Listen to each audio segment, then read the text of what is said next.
बुलवाओ तो कोई नहीं। मतलब ये बात है, अपने गांव वालों की माननी, हमारी नहीं माननी। वो बिना माइक के बुलवा रहे हैं तब भी बोल रहे, हम माइक से बोल रहे। देख लो रोहित जी, सही बात है। काम तो यही आएंगे, हम क्या काम आएंगे आगे। सुनो, 30 तारीख तक मान लो हमारी बात, फिर बिल्कुल नहीं मानना। बोलिए वृंदावन बिहारी लाल। हाँ भाई, बाहर से कोई आए तो उसका सम्मान तो होना चाहिए। हमारा सम्मान नहीं करा, हम तो जय हो यूं तो बुलवा रहे हैं।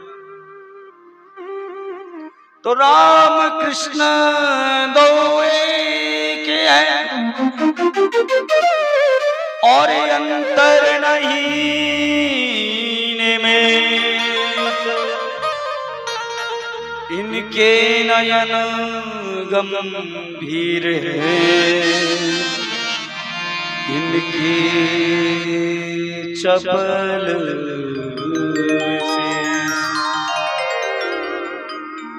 दोनों एक हैं। राम कृष्ण दोनों एक ही है। एक थोड़े से चंचल हैं तो एक थोड़े से मर्यादा। अच्छा, सोचने योग्य एक आपको बात बताएं भाई, पहले राम ने ही अवतार धारण क्यों किया, कृष्ण ने क्यों नहीं किया? भाई राम की जगह त्रेता में कृष्ण भी आ सकते थे, कृष्ण की जगह राम भी आ सकते थे, लेकिन पहले राम और फिर कृष्ण क्यों? क्योंकि राम कौन है? मर्यादा पुरुषोत्तम। और कृष्ण कौन है? लीला पुरुषोत्तम। कोई भी लीला हमें करनी है, उससे पहले मर्यादा सीखनी पड़ेगी। और बिना मर्यादा सीखे अगर कोई लीला कर दी, उसका प्रभाव उचित नहीं होगा। पहले राम जी हमें मर्यादा में बंधना सिखा करके गए, तब कन्हैया आए, तब उन्होंने लीला सिखाई।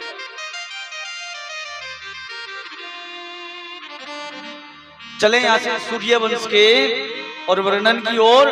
सूर्यवंश का वर्णन नारायण के बेटा हुए ब्रह्मा, और ब्रह्मा के हुए मरीचि, और मरीचि के हुए कश्यप, और कश्यप के हुए सूर्य, जिनका दूसरा नाम विवस्वान था। अच्छा सुनो, इन्हीं के नाम से और इस वंश का नाम पड़ा सूर्यवंश। सूर्य के वैवस्वत मनु और सरियाती और 8 और थे, और वैवस्वत मनु के हुए सुदम्न, और सुदम्न के यहाँ एक कन्या हुई, जिस कन्या का नाम हुआ सुकन्या। और सुकन्या जो थी वो चवन मुनि के यहाँ ब्याही गई थी।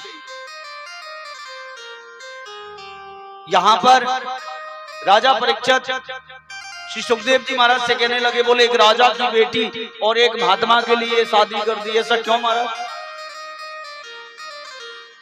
श्री सुखदेव जी महाराज राजा परीक्षित से कहने लगे, बोले राजन, एक बार ये सुकन्या और अपनी सखियों के साथ में वन में चली गई घूमने के लिए, और वहां इसने क्या देखा कि एक बहुत बड़ा मिट्टी का ढेला बना हुआ है, और उस ढेले के ऊपर 2 आंखें बनी हुई है, 2 नेत्र बने हुए हैं। इसे बड़ा आश्चर्य हुआ उसे देख करके। इसने एक लकड़ी को उठाया, बीच से तोड़ा और दोनों नेत्रों में उस लकड़ी को डाल दिया, तो उन नेत्रों से और रक्त की धारा बहने लगी, और वो ढेला फूट गया। उसमें से एक संत महात्मा निकल पड़े, और सुकन्या जो थी वो डर गई, कहीं ऐसा ना हो ये महात्मा क्रोध में आकर के और मुझे श्राप दे दे। अपने पिता को बुला करके लाई, और सुकन्या के पिता ने और यहाँ पर उन महात्मा से माफी मांगी है, महाराज मेरी बेटी से गलती हो गई। अरे आप तो संत हो, आपका हृदय तो बड़ा कोमल होता है, आप मेरी पुत्री को माफ कर दीजिए। चवन मुनि कहने लगे, बोले राजन माफ तो मैं कर दूंगा, लेकिन आपकी बेटी ने, आपकी कन्या ने तो मेरा तो जीवन ही बिगाड़ दिया। अरे इन नेत्रों के सहारे मैं भजन करके और भगवान के दर्शन करना चाहता था, अब तो मैं जीवन जीने के लायक भी नहीं बचा। अरे मेरी नित्य क्रियाओं को मैं बिना आंखों की कैसे करूंगा? सुदुम्न ने कहा, बोले महाराज एक कार्य मैं करता हूं। बोले क्या? जिस कन्या ने और आपके नेत्रों को फोड़ा है, आज मैं उसी का विवाह आपके साथ कर दे। इस प्रकार से और सुकन्या का विवाह चवन मुनि से हो गया। राजा सुदुम्न सुकन्या को और महाराज चवन मुनि क्या छोड़ करके चले गए। समय व्यतीत होने लगा। सुकन्या जो है और महाराज चवन मुनि की सेवा में लगी रही थी। एक दिन चवन मुनि के मन में विचार आया, हे भगवान, मैं कितना बड़ा गलत कार्य कर बैठा। अरे एक राजा की राजकुमारी और वन में मैंने अपने स्वार्थ के लिए उसे विवाह कर लिया। ये तो मेरा संतत्व ठीक नहीं है। विचार कर ही रहे थे कि इतने में देवताओं के वैद्य वहां से निकल करके जाने लगे।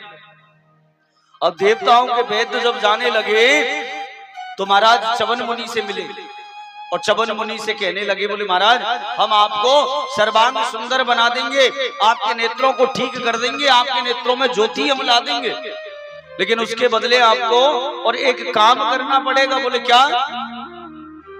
बोले महाराज काम है वो हमें देवताओं के साथ और भाग दिलवाना पड़ेगा।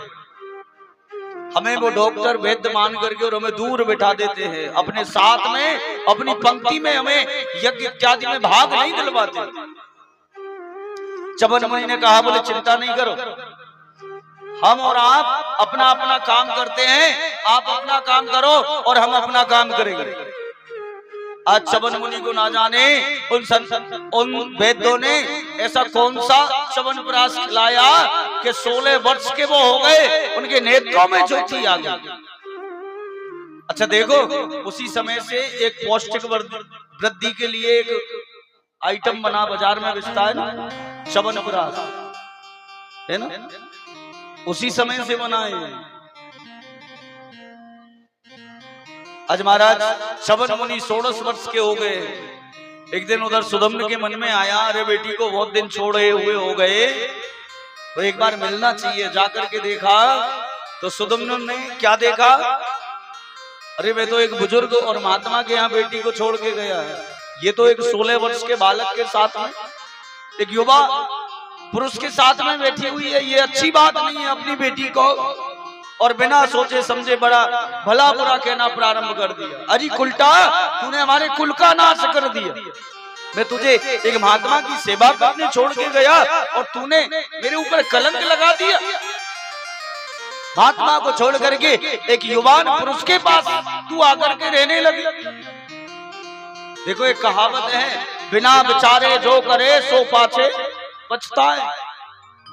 बिना सोचे विचारे बोलना प्रारंभ कर दिया महाराज। उनकी बेटी सुकन्या हाथ जोड़ के खड़ी हो गई, पिताजी महाराज, अरे पहले मेरी बात तो सुनो। क्या? अब सुनने को बचा क्या? जो देख रहा हूं वो कम है क्या? पिताजी, जिन चवन मुनि के लिए आप मुझे सौंप करके गए ना, ये वही चवन मुनि है, कोई और नहीं है। अरे सनत कुमार जी ने आकर के और अश्वनी कुमारों ने आकर के और इनको सर्वांग सुंदर बना दिया, युवान बना दिया। अब तो पश्चाताप करने लगा, हे भगवान, कितनी बड़ी गलती मुझसे हो गई, मैंने मेरी बेटी को बड़ा भला बुरा कह दिया। चवन मुनि कहने लगे, राजन, इसका पश्चाताप आपको करना पड़ेगा। महाराज क्या करना है? बोले एक यज्ञ करो। अच्छा यज्ञ में? बोले यज्ञ में आप अश्वनी कुमारों का भाग देवताओं के साथ में परोसना। ठीक है महाराज। यज्ञ रचा है राजा ने और उस यज्ञ में अश्वनी कुमारों का भाग देवताओं के साथ में दिया है। बोलिए वृंदावन बिहारी लाल की जय। ये देखो आपके ऊपर ऐसे ही अपना आशीर्वाद बनाए रहे, बस ऐसे ही।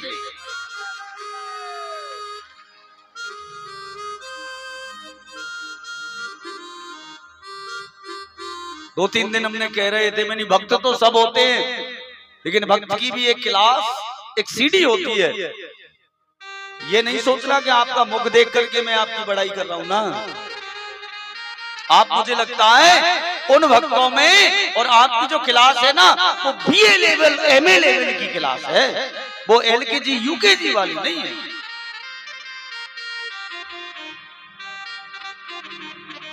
इतनी व्यवस्थाएं, ये सब कुछ सहज नहीं होता है। और सबसे मेन चीज होती है शांति। आप लोग कितने शांतिपूर्ण ढंग से और भगवान की कथा का श्रवण कर रहे हैं। हाँ, लेकिन कभी कभी एक कमी देखने को मिलती है, वो भी बता दें। समय से पहले उठ करके जाना शुरू कर देते हो। देखो 4 दिन और बचे। आज कितनी 26 तारीख है, 27, 28, 29, 30, 4 दिन और बच रहे हैं। इन 4 दिनों के बाद में घर में सोना ही सोना है, घर में रहना ही रहना है, घर में खाना ही खाना है। उस दिन कह रहे थे ना, जब तक रहेगी जिंदगी और फुर्सत ना होगी काम से। अब ये नहीं कहूंगा कुछ समय, तो अब ये कहूंगा ये 4 दिन का समय निकालो और प्रेम कर लो शाम से। 4 दिन का निकाल लो, आगे जो करना है करते रहना है, लेकिन इन 4 दिनों में थोड़ा सा भगवान के लिए समय दीजिए।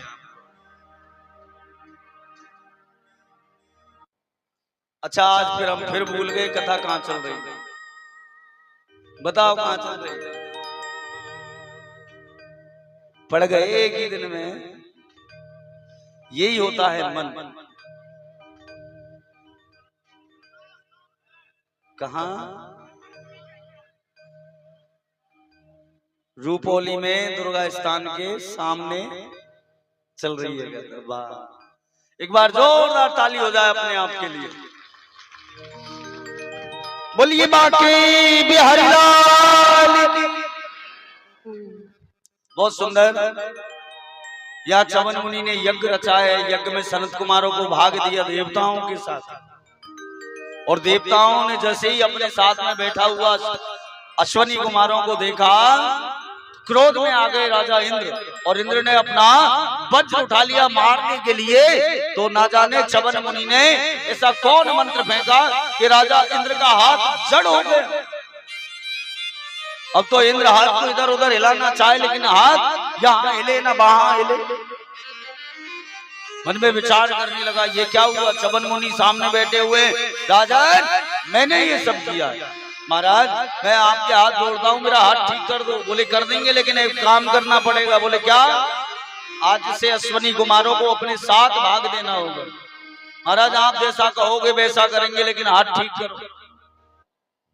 चवन मुनि ने और राजा इंद्र का हाथ ठीक किया, और तब से अश्वनी कुमारों को और देवताओं के साथ में भाग मिलना प्रारंभ हो गया।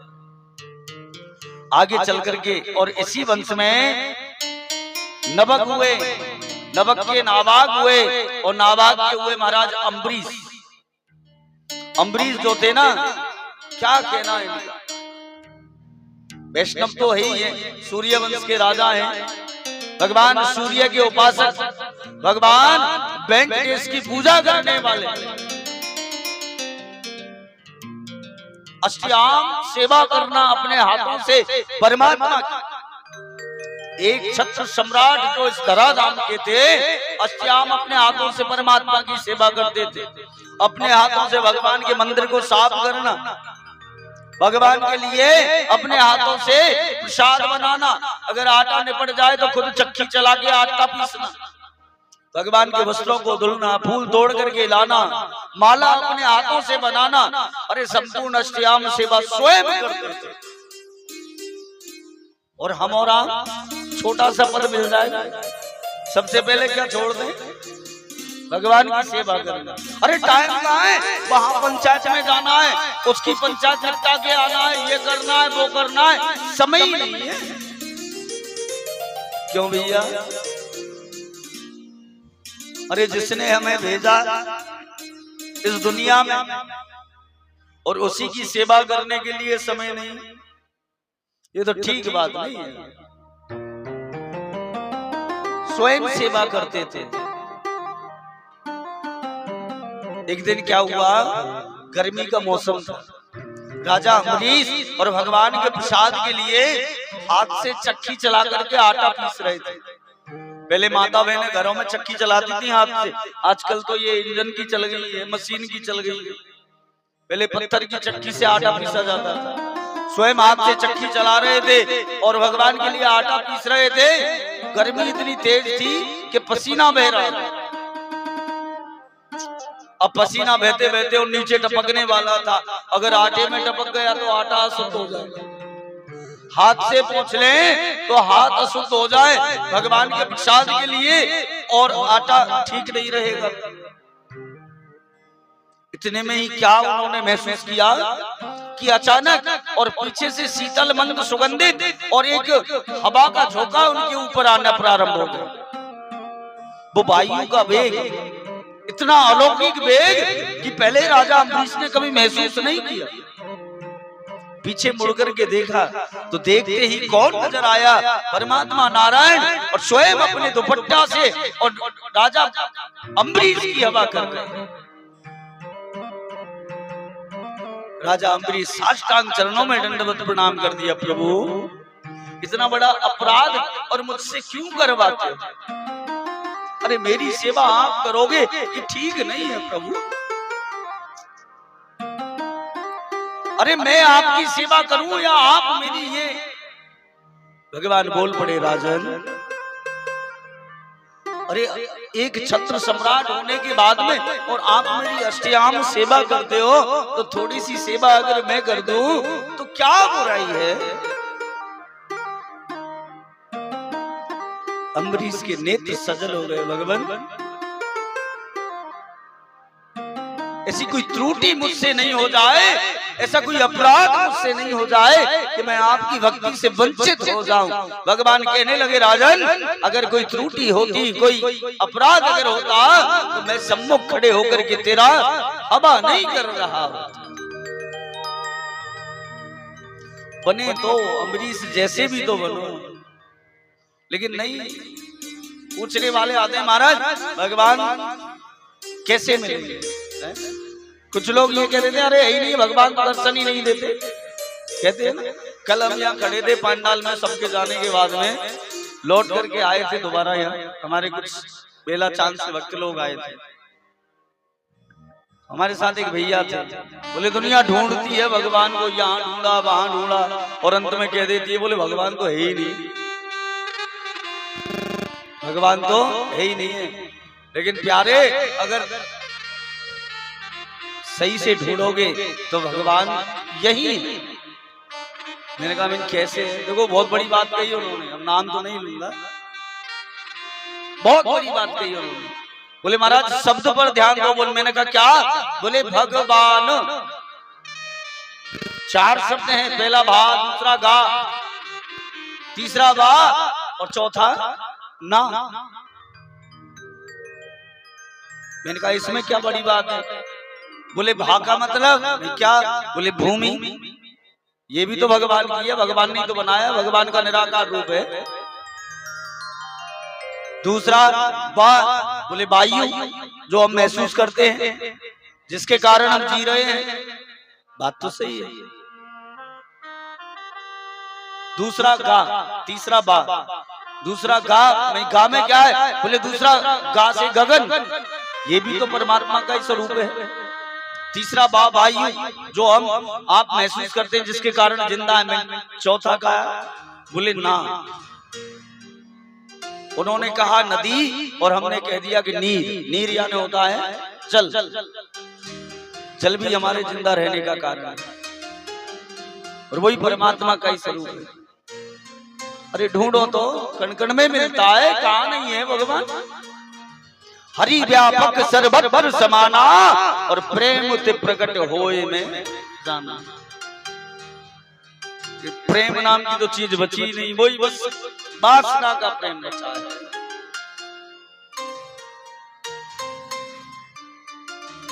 प्रेम के नाम पर आज के समय में वासना रह गई है, प्रेम नहीं बचा, निस्वार्थ भावना का प्रेम तो कहीं बचा ही नहीं। यहाँ अम्बरीश ने इस प्रकार से भगवान ने और राजा अम्बरीश के ऊपर कृपा की है। दुर्वासा ने एक बार कृत्या को पीछे लगा दिया था अम्बरीश के। भगवान नारायण का जो वो था ना सुदर्शन, अम्बरीश की सेवा में रहता था, कृत्या को भस्म किया और दुर्वासा ऋषि के पीछे सुदर्शन लग गए। अब दुर्वासा दौड़ते हुए भगवान शंकर के यहाँ पहुंचे। बाबा भोलेनाथ, हम आपके चेला, हमारी रक्षा करो। किससे? बोले ये सुदर्शन। बोले भैया जिसका सुदर्शन है भाई भाग जाओ, हमारे पास नहीं है। हाथ जोड़ लिए भोलेनाथ, दौड़ करके ब्रह्मा जी के यहाँ, बाबा आपका बेटा हूं मैं, मेरी रक्षा करो। अरे किससे करनी है भैया? बोले ये सुदर्शन आ रहा है। ब्रह्मा जी ने भी हाथ जोड़े, भैया जिसका सुदर्शन है वहीं जाओ, मेरे यहाँ भी कोई उपाय नहीं। दौड़ पड़े आज क्षीर सागर की और जाकर के नारायण को प्रणाम कर लिया। प्रभु मैं आपका भक्त, आप मेरी रक्षा कीजिए। अरे भक्त किससे करनी है? महाराज ये आपका सुदर्शन और मेरा पीछा कर रहा है, आप आपके सुदर्शन से मेरी रक्षा कीजिए।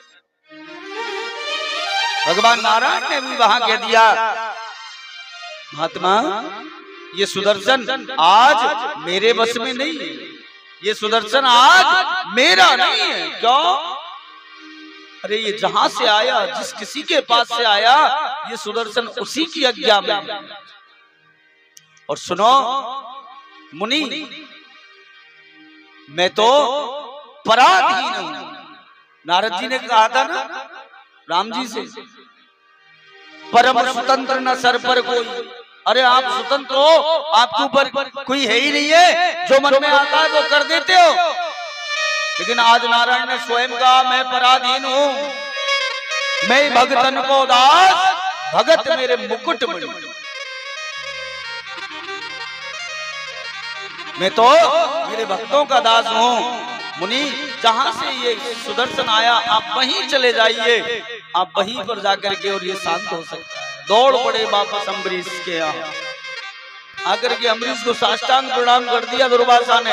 अम्बरीश ने दौड़ करके और गले से लगा लिया, अरे महात्मा उल्टी गंगा बहाते हो, अरे हम आपको प्रणाम करेंगे, आप हमें प्रणाम करो। महाराज ये बातें बाद में होंगी, आप पहले सुदर्शन से मेरी रक्षा कीजिए। राजा अम्बरीश हाथ जोड़ करके खड़े हो गए सुदर्शन के सम्मुख। हे सुदर्शन, अगर आज तक मैंने निष्काम भावना से परमात्मा का भजन किया हो, निष्काम भावना से, और मैंने संत महात्मा ब्राह्मणों का अर्चन बंदन किया हो, सेवा की हो स्वार्थ भावना से, तो आप अपने धाम के लिए लौट गए वहां से। और सुदर्शन जो है वापस लौट करके चले गए नारायण। हम अगर भक्त बनना चाहें तो बन सकते हैं। भगवान हमारे लिए वो करने तैयार हैं जो हमने कभी सोचा नहीं, लेकिन हम करवाएं तो निवेदन है आप लोगों से, ज्यादा नहीं तो थोड़ा थोड़ा, रोज कहते हैं ना आपसे, लेते जाना रे हरि का नाम, थोड़ा थोड़ा थोड़ा भी अगर लोगे ना, परमात्मा रीच करके आपको अपना बना लेंगे आगे चल करके। और अम्बरीश के यहाँ युवनाश हुए, युवनाश के आगे चल करके मानधाता, मानधाता के मुचकुंद हुए, मुचकुंद के वंश में त्रिबंधन हुए, त्रिशंकु हुए, राजा हरिश्चंद्र हुए। कौन नहीं जानता हरिश्चंद्र को? सत्यवादी थे राजा हरिश्चंद्र, सत्य की रक्षा के लिए स्वयं बिक गए, अपने बच्चे को बेच दिया, अपनी पत्नी को बेच दिया। आगे चल करके रोहितास हुए, रोहितास के आगे बाहुक हुए, बाहुक के हुए सगर, और सगर के यहाँ 60,000 पुत्र हुए। और इन 60,000 पुत्रों के यहाँ पुत्रों ने भगवान कपिल देव का अपमान कर दिया था, जिनकी क्रोध अग्नि में जल करके ये एक राख का ढेर बन गए समुद्र के किनारे। अब तो कपिल देव भगवान की प्रार्थना असमंजस ने की है। असमंजस से भगवान ने कहा, बोले जाओ गंगा को लेकर के आओ, आपके पूर्वजों का उद्धार हो जाएगा। अंशुमान ने और भगवान माँ गंगा की तपस्या की, लेकिन माँ गंगा को नहीं ला पाए। आगे चल करके अंशुमान के यहाँ दिलीप हुए, उन्होंने भी माँ गंगा की तपस्या की। और दिलीप के यहाँ भगीरथ हुए, भगीरथ ने माँ गंगा की तपस्या की, तो माँ गंगा आने के लिए तैयार हो गई। लेकिन माँ गंगा ने कहा, बोले भगीरथ मैं चलूं तो, लेकिन ऐसा ना हो कि मैं वेग के कारण, अपने वेग के कारण और सीधा धरा पे जाते ही और पाताल को चली जाए। माँ आपका वेग धारण कौन करेगा? बोले जाओ भगवान शंकर से प्रार्थना करो। भगवान शंकर की प्रार्थना की। भोलेनाथ ने कहा, राजन आप गंगा को लेकर के आओ, मैं उसके वेग को धारण करूंगा। आज मां गंगा और ब्रह्मा जी के कमंडल से, देखो ये गंगा की उत्पत्ति कहां से हुई, थोड़ा सा ध्यान से सुनना। गंगा की उत्पत्ति कहां से हुई? ये जल कौन सा जल है जो गंगा जल बन गया? जिस समय भगवान वामन ने विराट रूप धारण किया और एक चरण में ऊपर के सातों लोगों को नापते हुए ब्रह्मांड छटा को उनका चरण पार कर गया, ब्रह्मलोक में पहुंचा, तो ब्रह्मा जी ने जो चरण धुल करके जल अपने कमंडल में रखा, वही गंगा जल है। उसी से गंगा उत्पन्न हुई है। इसलिए गंगा का एक नाम है विष्णुपदी। और एक निवेदन और करूं, भगवान नारायण के जितने भी अवतार हैं, चाहे वो राम हैं, चाहे वो कृष्ण हैं, चाहे वो वराह है, चाहे वो वामन है, 24 अवतारों में से कोई भी अवतार है, उस अवतार के स्नान के लिए और गंगा जल उपयोग में नहीं लेना चाहिए। भले ही जमुना का जल आप उपयोग में ले लो, लेकिन गंगा जल से कभी लड्डू गोपाल को या राम जी को या कन्हैया जी को स्नान नहीं कराना चाहिए। क्यों? अरे उन्हीं के चरणों का जल और उन्हीं के माथे पे चढ़ाओगे, कितना बढ़िया लगेगा। आपके चरण को धुल लिया जाए और धुल करके जब आपको स्नान कराया जाए तो वही जल आपके माथे पे डाल दिया जाए, कितना अच्छा लगेगा, नहीं ना? इसलिए गंगा जल से कभी लड्डू गोपाल को स्नान नहीं कराना चाहिए। एक बार दोनों हाथ उठा के आज मां गंगा और ब्रह्मा जी के कमंडल से ध्रुवलोक सप्तऋषि मंडल शिव जी की जटा में आकर के पधारी। शंकर भगवान ने अपनी जटाओं को बांध लिया और मां गंगा अंदर ही अंदर घूमना प्रारंभ कर दी, लेकिन बाहर निकलने का रास्ता ही नहीं मिला। देखो मां गंगा को अहंकार था कि मेरे वेग को कौन धारण करेगा, अब बाहर निकलने का ही रास्ता नहीं मिल रहा। शंकर भगवान की जटा में फंस करके रह गए। हाथ जोड़ करके भगीरथ ने प्रार्थना की है, भोलेनाथ आपकी जटा के लिए नहीं मंगाई है तो, अरे मेरे पूर्वजों के उद्धार के लिए मंगवाई है, आप इन्हें मुक्त कीजिए, बाहर निकालिए। आज शंकर जी की जटा से सुमेरु पर्वत पर और सुमेरु पर्वत से हिमालय, गौमुख, गंगोत्री, हरिद्वार होती हुई, प्रयागराज होती हुई और गंगा सागर में आकर के सागर के 60,000 पुत्रों का उद्धार किया मां गंगा ने।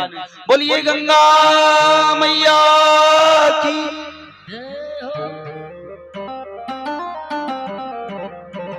आज भगीरथ के वंश में आगे खटवांग हुए, खटवांग के दीर्घबाहु, दीर्घबाहु के हुए रघु और रघु के हुए अज, अज के हुए महाराज दशरथ, और दशरथ जी के यहाँ 4 पुत्र जन्म लेकर के आए। कौन कौन? राम, लक्ष्मण, भरत, शत्रुघ्न जी महाराज।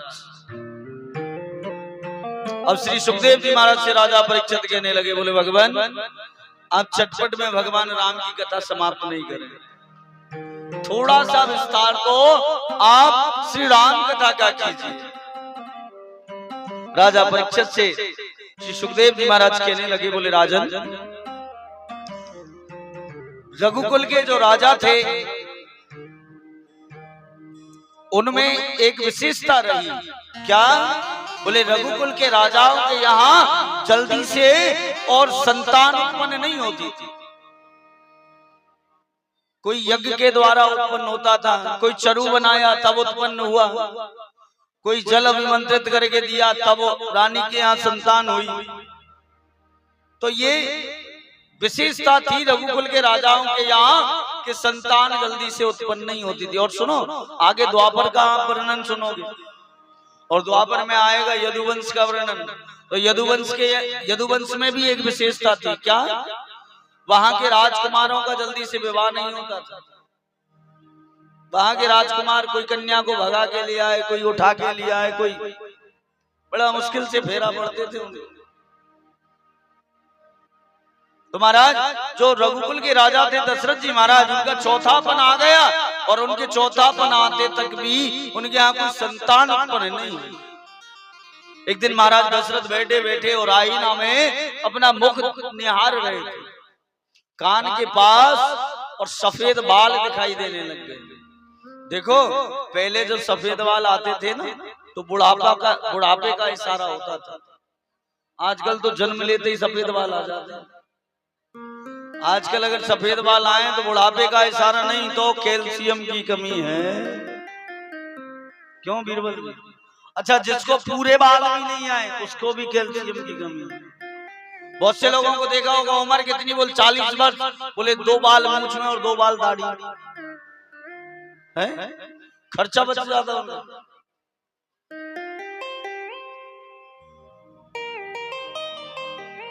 मन में विचार करने लगे दशरथ जी महाराज, क्या मेरे बाद में और ये सूर्य वंश का सूर्य अस्त हो जाएगा?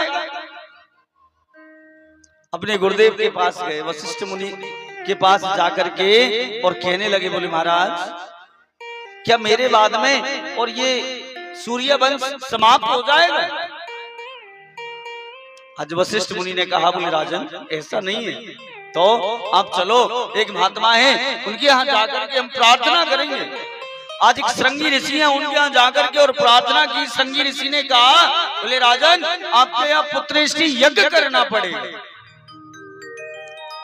आज श्रृंगी ऋषि ने और वशिष्ठ मुनि की सानिध्यता में पुत्रेष्टि यज्ञ किया, और पुत्रेष्टि यज्ञ के पूर्ण होते ही और भगवान अग्नि नारायण यज्ञ नारायण भगवान अपने हाथ में चरु लेकर के और यज्ञ कुंड से बाहर आ गए।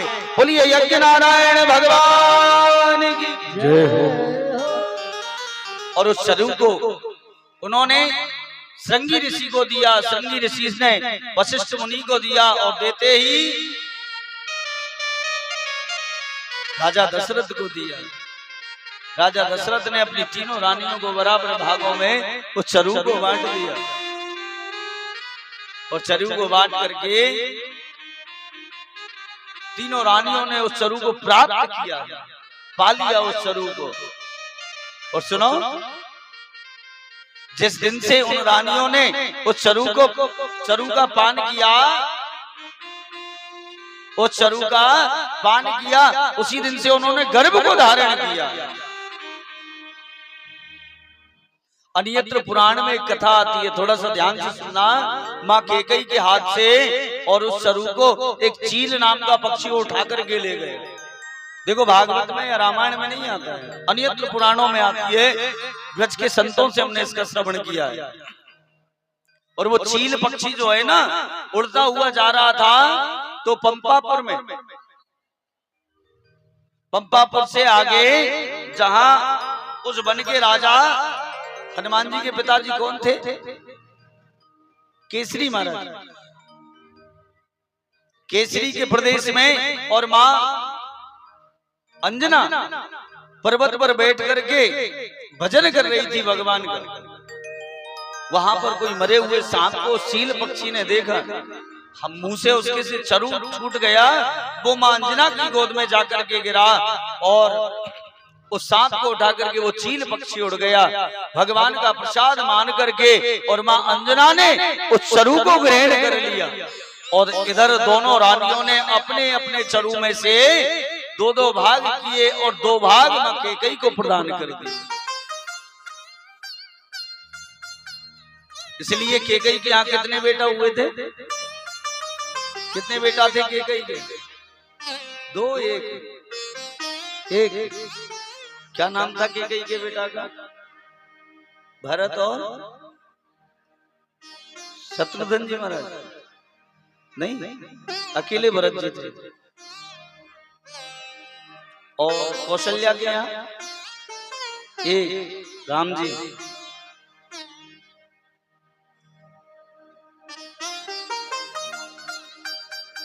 बोलिए वृंदावन बिहारी लाल की जय।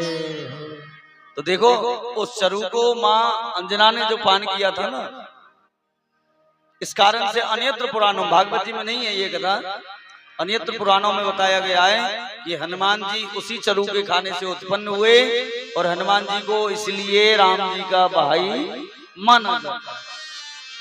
और दूसरा आप पढ़ते ही हो हनुमान चालीसा, शंकर सुवन केसरी नंदन तेज प्रताप महा।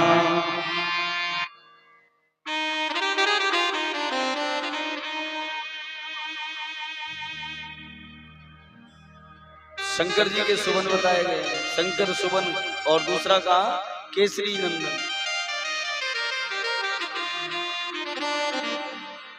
पवन तने बल पवन समाना।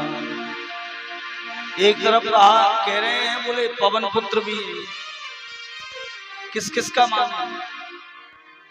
कथाएं बड़ी गूढ़ हैं। कल कोई कह रहा था महाराज गूढ़ अंदर की कथा सुनाओ, अंदर की कथा सुनाओ। अब अंदर की सुनो। हनुमान जी ऐसे तो हुए राम जी के भाई, ठीक है। अब शंकर सुवन, शंकर के बेटा कैसे कहलाए, ऐसी कथाएं क्या कम सुनने को मिलती है। मिलती तो है लेकिन कम सुनने को मिलती है। शंकर के बेटा कैसे, सुवन यानी तो बेटा ही होता है ना, शंकर सुवन। तो जिस समय भगवान नारायण ने मोहिनी रूप धारण किया, उस समय भगवान शंकर मोहित हो गए थे किसके ऊपर, मोहिनी भगवान के ऊपर, और पीछे पड़ गए शंकर भगवान, पीछे पड़ गए भगवान शंकर मोहिनी भगवान के। और जैसे ही अपने स्वरूप में मोहिनी भगवान आए तो भगवान शंकर का विंद खड़क गया। अब उसे जमीन पर फेंक दें तो जमीन फट जाए, आसमान में फेंक दें तो आसमान फट जाए। क्या करें क्या ना करें। जौ होता है, जौ का जो पौधा होता है वो बीच में से पोला होता है, तो जौ के पौधा के बीच में उस बिंद को रखा गया और बोले अब इसे कौन धारण करेगा। बोले इसे धारण करने के लिए तो कोई बहुत बड़ी तेजस्वी और कोई कन्या होनी चाहिए। ढूंढते ढूंढते मिला कौन, मां अंजना। अंजना को देखा तो सच में बहुत बड़ी तपस्वी मनस्वी थी, बहुत बड़ा तेज था इनका। भगवान शंकर वेश बदल करके पहुंच गए और जाकर के कहने लगे अंजना, अरे तुम भगवान का भजन करती हो। बोले बिल्कुल। आपने कोई गुरु बनाया। बोले महाराज गुरु तो नहीं बनाया। बोले तो गुरु नहीं बनाया तो फिर भजन कैसे। जो निगुरा होता है, जिसको जीवन में गुरु नहीं होता है, उसका भजन नहीं लगता है। ध्यान देना, उसका भजन फल नहीं दे सकता। इसलिए जीवन में गुरु बनाना अति आवश्यक है। अच्छा ठीक है महाराज, आप ही संत हो, आप मेरे गुरु बन जाओ, कान में मंत्र दे दो। देवी मैं चाहता भी यही हूं कि तुम मुझे गुरु बना। आज भगवान शंकर वेश बदल के जो आए और मंत्र देना जब कान में चाहा, उसी बीच उस बाली को, बाली कहते हैं उस डंठल को, उस डंठल को बीच में कर लिया और गुरु मंत्र देने के बाद में फूंक मार दी वायु के वेग से और कान के द्वारा उसको गर्भ तक पहुंचा दिया बिंद को। तो किसके बिंद से भगवान हनुमान जी महाराज उत्पन्न हुए, शंकर भगवान के। इसलिए शंकर सुवन। अच्छा पवन पुत्र क्यों कहा गया। पवन देव ने लालन पालन किया क्योंकि वो तो थे ही, लेकिन दूसरा कारण और पवन का क्या, फूंक मारी तो हवा के वेग से और वो अंदर गया। हवा का ही तो दूसरा नाम पवन है, या पवन का दूसरा नाम हवा है।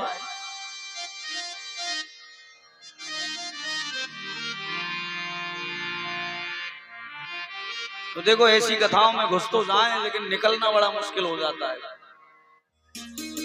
और भी आगे, क्योंकि समय से विराम की ओर भी पहुंचना जरूरी है। और मैं एक निवेदन करूंगा आप लोगों से, आज चलो ठीक है 2 4 5 10 कथाएं ऐसी गूढ़ रहस्य की आपको बता देंगे, लेकिन कल से ऐसी कथाओं की उम्मीद ही नहीं करना हमसे। क्यों? आज हमारे ठाकुर बालकृष्ण लाल आ जाएंगे और कल से तो भैया उन्हीं की लीलाओं की कथा चलेगी। अगर पहले दिन आप हमसे ये निवेदन कर देते तो आज तक आपको वो गूढ़ रहस्य दे देते कि शायद आप लोगों ने कभी सुना भी नहीं, लेकिन कहा ही आप लोगों ने कल।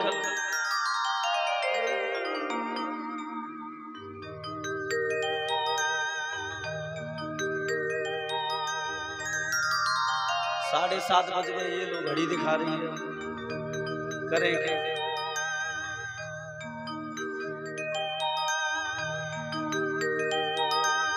तो यहां पर इस प्रकार से और तीनों रानियों ने गर्भ को धारण किया, किसके द्वारा? उस चरू के द्वारा। और जिस दिन से तीनों रानियों ने गर्भ को धारण किया ना, उस दिन से अयोध्या में और एक माहौल ऐसा बन गया जैसे मानो कोई बहुत बड़ी खुशी आने वाली हो। और क्यों ना बने, क्योंकि आने वाले कौन थे? राम जी।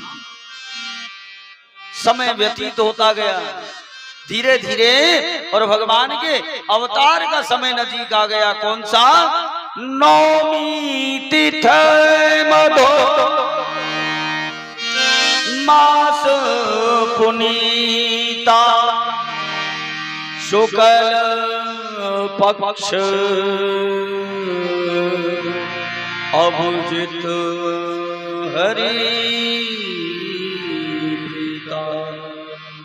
नौमी तिथि, मधुमास और शुक्ल पक्ष अभिजीत मुहूर्त, दिन के ठीक 12 बजे। कब मनाते हैं हम राम जन्म उत्सव? मधुमास में। अब मधुमास कौन सा महीना होता है? ना तो अंग्रेजी वाला ही रहा ना हिंदी वाला ही रहा महाराज, ये तो मधुमास अलग ही बना के लिया है। तो चैत्र मास को ही मधुमास कहा जाता है। चैत्र में आती है ना रामनवमी, मधुमास चैत्र का महीना। नौमी तिथि थी, शुक्ल पक्ष, दिन के ठीक 12 बजे अभिजीत मुहूर्त। अच्छा देखो, ज्योतिषकारों ने उस दिन का बार भी निकाल दिया। रामायण में बार नहीं दिया है, रामचरितमानस में नहीं दिया कहीं भी, तुलसी कृत में नहीं दिया कहीं भी, वाल्मीकि में नहीं दिया कहीं भी। उस दिन था बुधवार, बुधवार का दिन था। उस दिन के ठीक 12 बजे और माँ कौशल्या के कक्ष में एक छोटे से बालक ने अवतार धारण किया। और जैसे को बालक के रोने की आवाज सुनी तो दास दासियां दौड़ पड़े और दौड़ करके मैया को और बधाई देना प्रारंभ कर दिया। अरे मैया बधाई हो, बधाई हो, बधाई। दास दासी दौड़े हैं माँ कौशल्या के कक्ष की ओर। इधर माँ सुमित्रा और माँ केकई के कक्ष में भी और बालकों के रुदन की आवाज को सुना तो दास दासी उधर भी दौड़ पड़े। और आज राजा दशरथ के यहाँ एक नहीं दो नहीं 4 बालकों ने अवतार धारण किया है। बोलिए राजा रामचंद्र भगवान की जय हो। 4 बालकों ने और अवतार धारण किया। देखो जब भगवान माँ कौशल्या के कक्ष में आए ना अवतार धारण करके, तो परमात्मा अपने संपूर्ण स्वरूप में आए। शंख चक्र गदा पद्म इत्यादि और अपने हाथों में आयुध लिए हुए हैं, गले में वैजंती माला पड़ी हुई है और किरीट मुकुट कुंडल पहने हुए, और पूरे छोटे मोटे नहीं, पूरे 7 बिट के जवान पट्टा। जैसे ही मैया ने देखा तो हाथ जोड़ करके खड़ी हो गई और हाथ जोड़ करके भगवान की प्रार्थना करना प्रारंभ कर दिया। क्या? सशंख चक्रम शक्रीट कुंडलम सपीत वस्त्रम सरसेरुभीक्षणम सहार वक्षस्थल कौस्तुभीश्रियम नमामि विष्णु सिरसा चतुर्भुज। हे परमात्मा, आपके हाथ में शंख चक्र सक्रीट कुंडल और बड़े शोभायमान हो रहे हैं, आपने सफेद वस्त्र पहने हुए हैं। ऐसी प्रार्थना करने लगी मैया तो भगवान कहने लगे, ओ माँ, मैं तेरो बेटा बन के आयो और तू है कि मेरे हाथ जोड़ करके प्रार्थना कर रही है। मैया, बेटा से लाड़ कियो जाए, दुलार कियो जाए और तू प्रार्थना करे माँ, ये तो ठीक बात नहीं। माँ कौशल्या कहने लगी, लाला, बेटा बन के आए ना तो बेटा के जैसे बन के आते। अरे आप तो पूरे पिताजी के जैसे बन के आए हो। क्यों मैया, ऐसे कैसे कहे? लाला, बेटा जो होए ना, जन्म ले बालक, वो छोटो सो जन्म ले। ओ माँ देख, मैंने अवतार तो अब तक बहुत धारण करे, लेकिन मोए आज तक कोई ने बेटा बनवो ना सिखाया। मैया, आज तू मोए बेटा बनवो सिखा और मैं बेटा बन के और तेरी गोदी में खेलवो चाहूं। अच्छा, बेटा बनवो चाहे? बोले हाँ। आज मैया बोल पड़ी, क्या?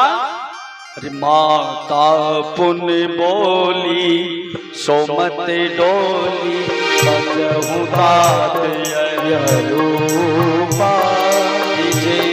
सुलेला हरे प्रिय शीला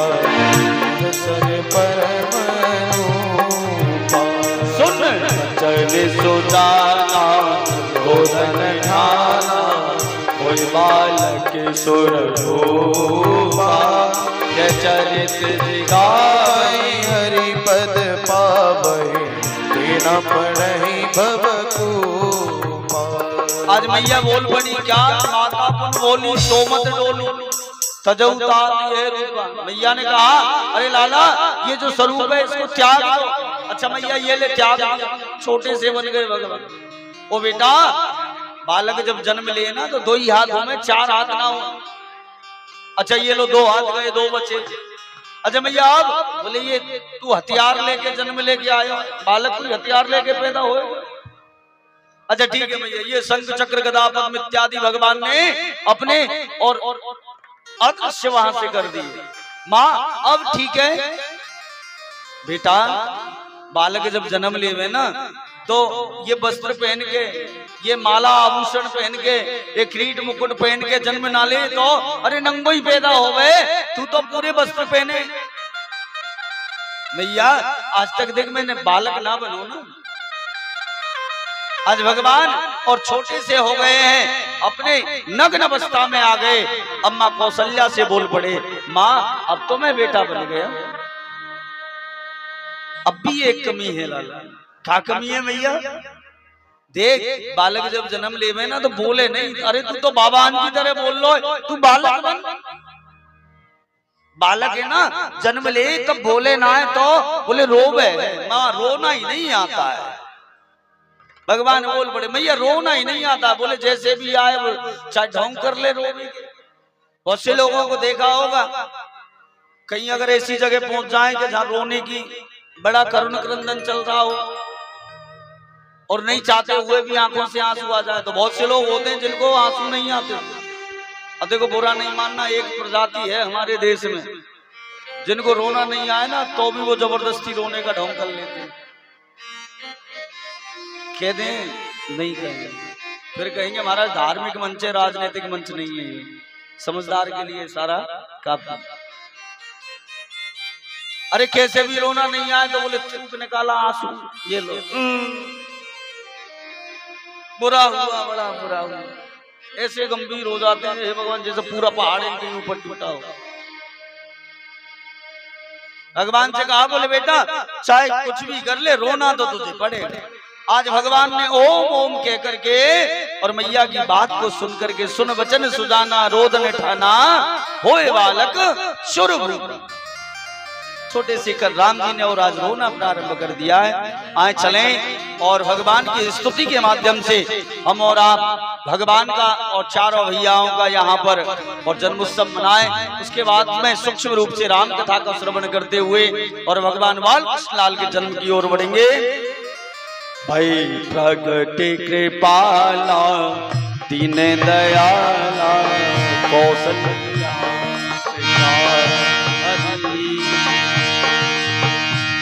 हर्षित महतारी मुनि मनहारी अद्भुत रूप विचारी लोचन अभिरामा तनु घन श्यामा आयुध भुज चारी भूषण वनमाला नयन विशाला सेवा सिंधु करारी कहद्वी कर जोरी स्तुति तोरी कही विधि कवनलता माया गुण ज्ञानित वेद अमाना कही विधि करऊं बनलता लोचन करुणा सब सागर सब गुण आगर जय गावहि श्रुति संता शोभमहित लागे जन अनुरागी भयो प्रकट श्रीकलता ब्रह्मांड निकाया निर्मित माया रोम रोम प्रतिवेद कहे मधुरवासी उपहासी सुनत धीर मति धीर नर उपका जब जाना प्रभु मुस्काना चरित बहुत विधि की जय कथा सुनाई मातु बुझाई जही प्रकार सुति प्रेम लय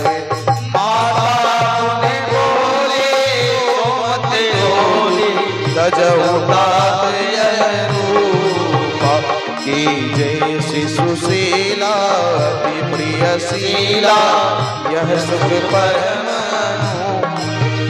सुनि बचन सुजाना रोदन ठाना कोई बालक सुरभूपा यह चरित जिगावै हरि पद पावै तेना परे भव को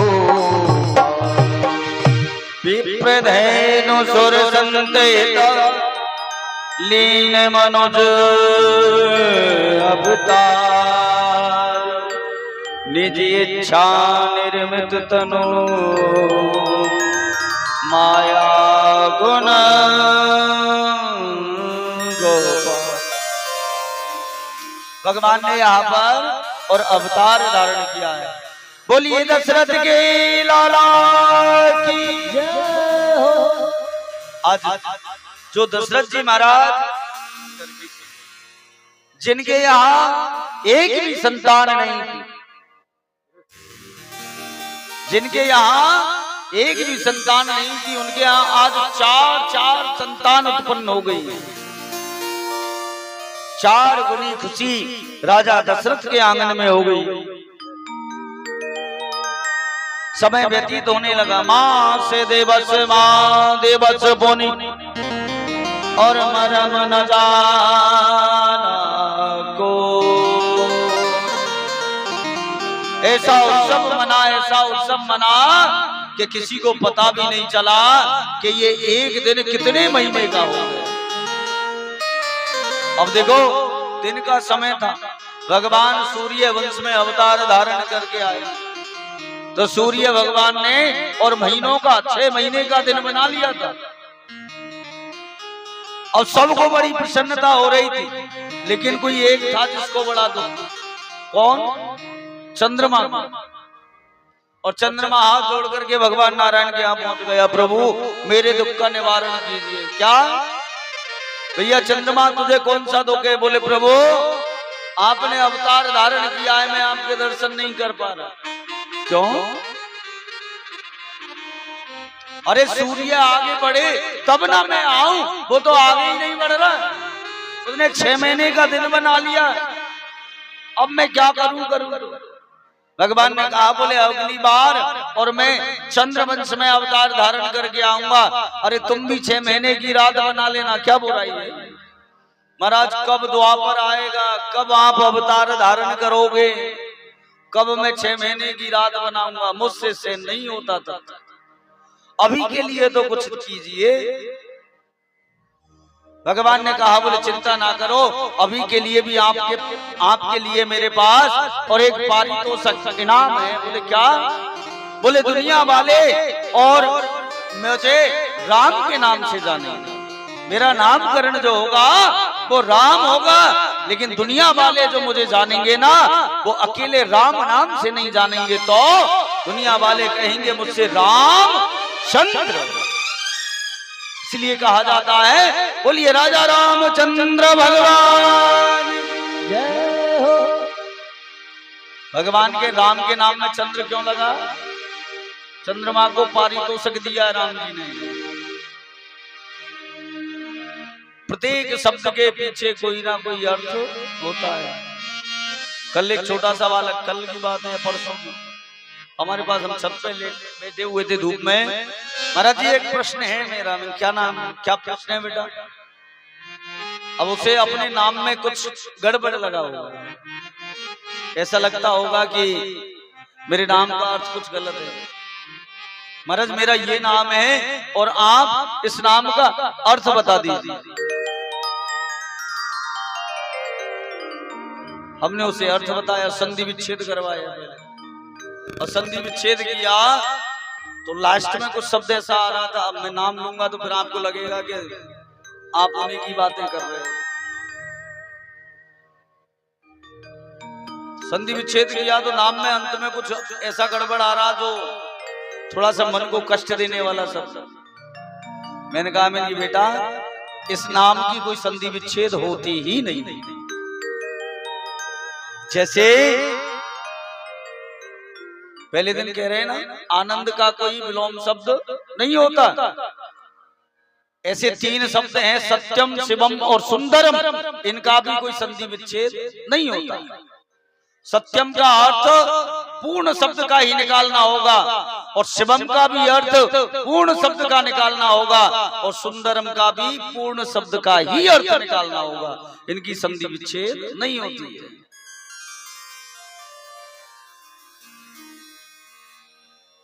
तो यहां पर चंद्रमा के नाम के लिए और भगवान के नाम के राम के आगे चंद्र लगा, इसलिए राम चंद्र कहा गया। आगे चल करके और श्री तुलसीदास जी महाराज ने वशिष्ठ मुनि के द्वारा भगवान के नामों का नामकरण संस्कार करवाया। दूर ले जा बेटा इनको यहां से। अब पहला नाम वशिष्ठ मुनि रख रहे हैं, आप ध्यान से सुनना। जो आनंद सिंधु सुख राशि सी करते त्रैलोक के सुपासे, सो सुख धाम राम असनामा, अखिल लोकदायक विश्राम। क्या कहा? जो आनंद सिंधु सुख राशि, जो आनंद के सिंधु होंगे, सिंधु क्या किसे कहते हैं? सागर को, समुद्र को। जो आनंद के समुद्र होंगे, सी करते त्रैलोक सुपासी, उनको याद करने से तीनों लोग आराम पाएंगे। सो सुख धाम राम असनामा, सुख के धाम होंगे, उनका नाम होगा श्री राम जी महाराज। बोलिए राम जी महाराज की जय हो। आगे दूसरे बेटे का नामकरण संस्कार किया। विश्व भरण पोषण कर जोई, ताकर नाम भरत यश होई। जो विश्व का भरण पोषण करने वाले होंगे उनका नाम भरत जी महाराज होगा। बोलिए भरत जी महाराज की जय हो। और तीसरा नामकरण संस्कार किया क्या? और जाके सोमेरण तेरे पुनासा, और नाम शत्रुहन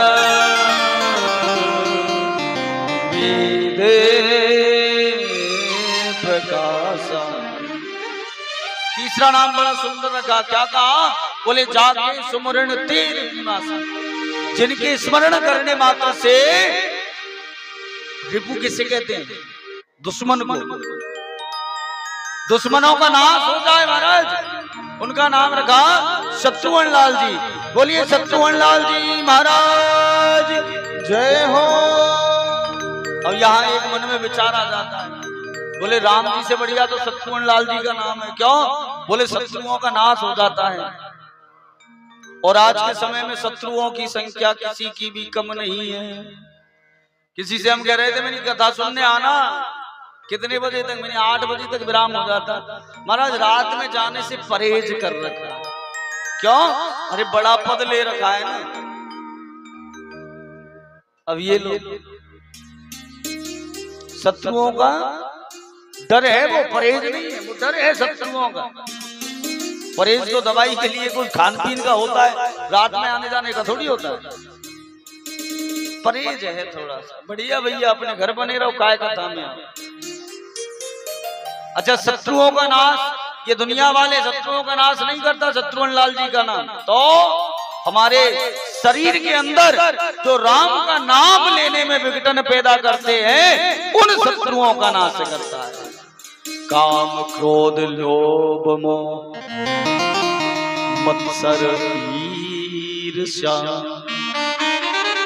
काम क्रोध लोभ मोह मत्सर ईर्ष्या, ये जो हमारे अंदर बैठे हुए हैं ना, इनका नाश करता है शत्रुघ्न लाल जी का।